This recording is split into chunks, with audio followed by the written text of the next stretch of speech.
दोस्तों, दुनिया की सबसे बड़े सुपर पावर अमेरिका ने भारत पर अब तक का सबसे बड़ा हमला बोल दिया है। ये हमला गोलियों या मिसाइलों से नहीं, बल्कि डॉलर्स और टैरिफ से किया गया है। एक ऐसा हमला जिसका मकसद है 140 करोड़ भारतीयों को घुटनों पर लाना, हमारी इकोनॉमी को तबाह करना और भारत को एक झुका हुआ देश बनाना।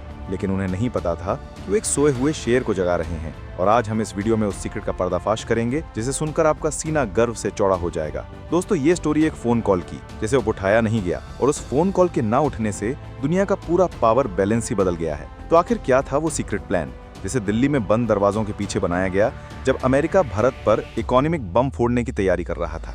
तो दोस्तों, ये वो सीक्रेट कहानी है जो आपको बताएगी कि कैसे 2025 में भारत ने अमेरिका और यूरोप को एक साथ उनकी औकात दिखा दी। ट्रंप मिलाते रह गए कॉल, पीएम मोदी ने आखिर क्यों नहीं उठाया? जर्मनी के अखबार का वो कौन सा दावा है जिसने लिखा भारत अब झुकने वाला नहीं है? जब टैरिफ का बम फोड़ने में लगे थे ट्रंप, तब चुपचाप टीम मोदी आखिर ऐसा क्या कर रही थी कि अब अमेरिका की हवा टाइट हो गई है? ट्रंप की इसी गलती के इंतजार में बैठे थे मोदी। अब भारत तीसरी नहीं बल्कि दुनिया की सबसे बड़ी महाशक्ति बनने की राह पर कैसे बढ़ गया है? दोस्तों, ये तारीख है 27 अगस्त 2025, जिसको लेकर अमेरिका के राष्ट्रपति डोनाल्ड ट्रंप ने एक कलम की नोक से भारत के खिलाफ आर्थिक जंग का ऐलान कर दिया है। भारत से आने वाले सामान पर 25% का अतिरिक्त टैरिफ ठोक दिया गया, जिससे कुल टैरिफ 50% के खतरनाक स्तर पर पहुंच गया। ये किसी भी बड़े देश पर अमेरिका का लगाया गया सबसे ज्यादा टैरिफ है। इसके लिए अमेरिका ने वजह बताई गई कि भारत रूस से सस्ता तेल खरीद रहा है और ऐसा करके वो पुतिन की वॉर मशीन को फ्यूल दे रहा है। ट्रंप के एग्जीक्यूटिव ऑर्डर 1429 ने इसे अमेरिका की नेशनल सिक्योरिटी के लिए खतरा बता दिया। ये सीधा सीधा भारत की आजाद विदेश नीति पर हमला है। भारत ने इसे फौरन अनफेयर, अनजस्टिफाइड और अनरीजनेबल यानी अन्यायपूर्ण और बेतुका करार दिया है। लेकिन दोस्तों, यहाँ एक बहुत बड़ा झोल है, एक ऐसा सीक्रेट जिसे वेस्टर्न मेन स्ट्रीम मीडिया ने छुपा दिया। ट्रंप प्रशासन आज भारत को जिस रूसी तेल के लिए सजा देने की कोशिश कर रहा है, असल में उसी तेल को खरीदने के लिए पिछले अमेरिकी प्रशासन ने भारत को एनकरेज किया था। जी हाँ, आपने सही सुना, अमेरिका ने ही भारत से कहा था कि वो रूस से तेल खरीदे ताकि दुनिया में तेल की कीमतें आसमान न छू जाएं और अमेरिकी जनता को महंगी गैस न मिले। मतलब अमेरिका ने पहले हमें एक काम करने को कहा और अब दूसरा अमेरिकी राष्ट्रपति उसी काम के लिए हमें सजा दे रहा है। ये दोगलापन नहीं तो और क्या है? ये साफ है कि मकसद रूस नहीं बल्कि भारत को झुकाना है। ये हमला बहुत सोची समझी साजिश है। ट्रंप के निशाने पर भारत की अर्थव्यवस्था की रीढ़ की हड्डी है, वो सेक्टर्स जहां करोड़ों लोगों को रोजगार मिलता है। कुल $60 बिलियन के भारतीय एक्सपोर्ट को टारगेट किया गया, जो अमेरिका जाने वाले हमारे कुल सामान का 66% है। दोस्तों सोचिए, जेम्स एंड ज्वेलरी सेक्टर जहां सूरत और मुंबई में लाखों कारीगर काम करते हैं, उस पर 52.1% का टैरिफ लगा दिया गया।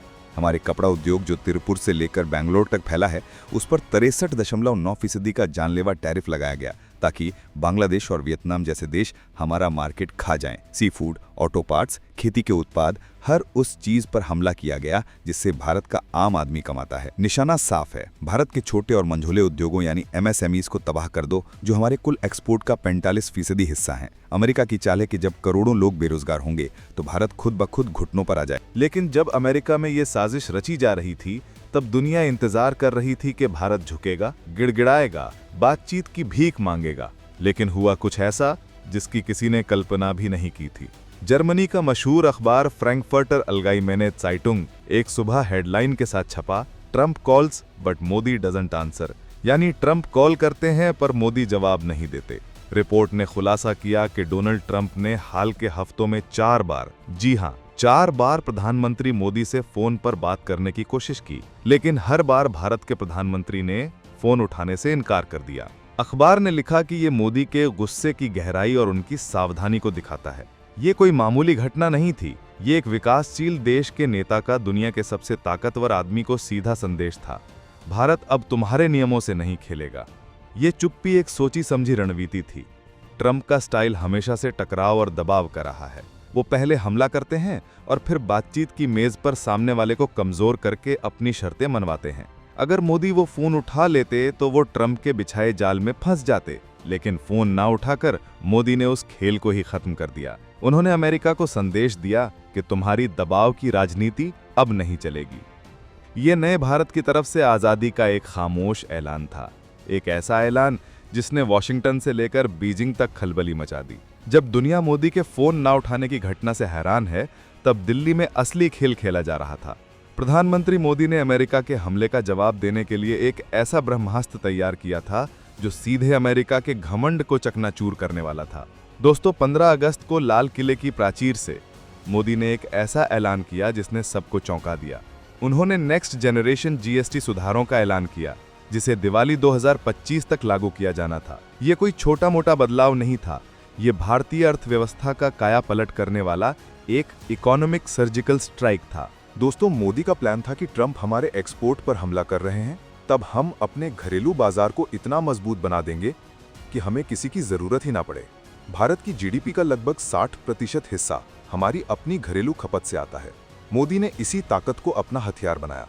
टीम मोदी ने नया जीएसटी प्लान बनाया है, जिसके मुताबिक 4 टैक्स स्लैब को खत्म करके सिर्फ 2 स्लैब लाए जा रहे हैं, 5% और 18%। जो 12% और 28% के स्लैब थे, उन्हें हटाया जा रहा है। इसका मतलब है कि रोजमर्रा की जरूरत की चीजें, खाने पीने का सामान, यहाँ तक कि छोटी कारें और इलेक्ट्रॉनिक्स जो 28% टैक्स के दायरे में थी, वो सीधे 18% पर आ जाएंगी। यानी चीजें सस्ती होंगी, लोग ज्यादा खरीदारी करेंगे और बाजार में पैसा आएगा। अब जरा गणित समझिए। अमेरिकी एक्सपर्ट्स ने अनुमान लगाया था कि ट्रंप के टैरिफ से भारत की जीडीपी ग्रोथ में 0.9% की गिरावट आ सकती है। लेकिन मोदी के इस जीएसटी मास्टर स्ट्रोक पर आईडीएफसी फर्स्ट बैंक ने अनुमान लगाया कि इससे भारत की जीडीपी ग्रोथ में 0.6% की बढ़ोतरी होगी। मतलब एक ही चाल में मोदी ने ट्रंप के हमले के असर को लगभग खत्म कर दिया। ये दुनिया को एक सीधा संदेश था, भारत अपनी ग्रोथ के लिए आत्मनिर्भर है, उसे तुम्हारी जरूरत नहीं।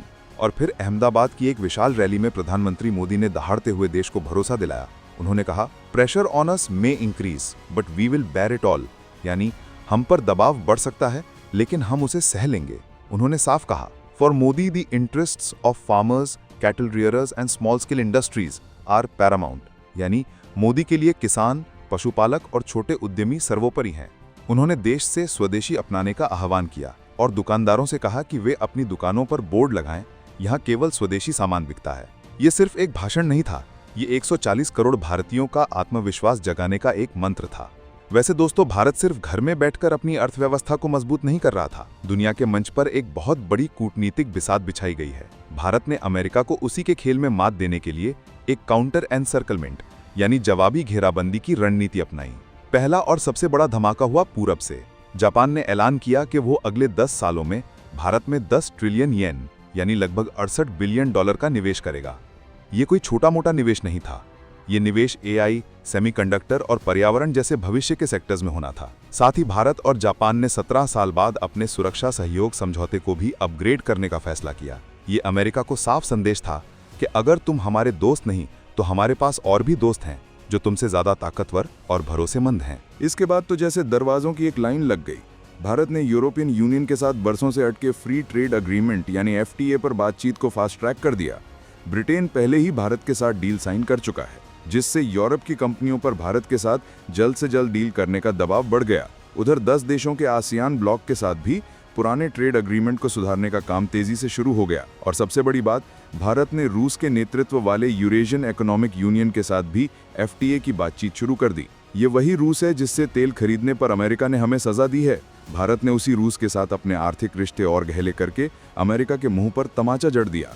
लेकिन असली क्लाइमैक्स अभी बाकी था। अमेरिका की इस दादागिरी का एक ऐसा नतीजा निकला जिसकी उसने कभी कल्पना भी नहीं की थी।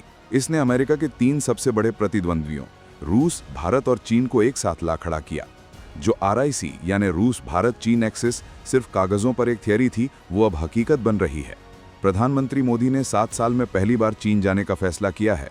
वो शंघाई सहयोग संगठन शिखर सम्मेलन में हिस्सा लेने वाले हैं, जहां चीन के राष्ट्रपति शी जिनपिंग और रूस के राष्ट्रपति व्लादिमीर पुतिन भी मौजूद रहेंगे। रूस खुले तौर पर इन तीनों नेताओं की एक त्रिपक्षीय बैठक की उम्मीद कर रहा है। ये कोई मामूली गठबंधन नहीं है।